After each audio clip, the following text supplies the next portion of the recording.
Hello guys, এখন গাছে প্রচুর সন্না ফুল হচ্ছে, তাই আজ আমি বানাবো সন্না ফুলের পোস্ত। ফুলগুলো পরিষ্কার করে বেছে ধুয়ে নিয়েছি।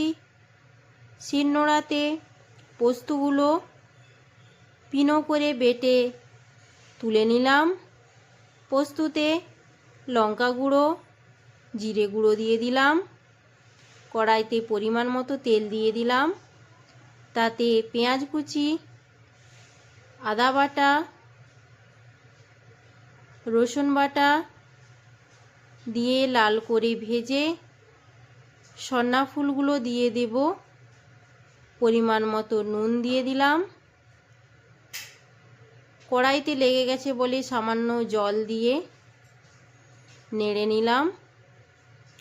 বেটে রাখা পোস্তটা দিয়ে পরিমাণ মতো জল দিয়ে দিলাম।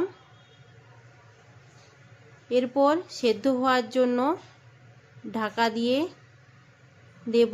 সেদ্ধ হয়ে গেছে, এবার ঢাকা খুলে রসটা মেরে তুলে নেব।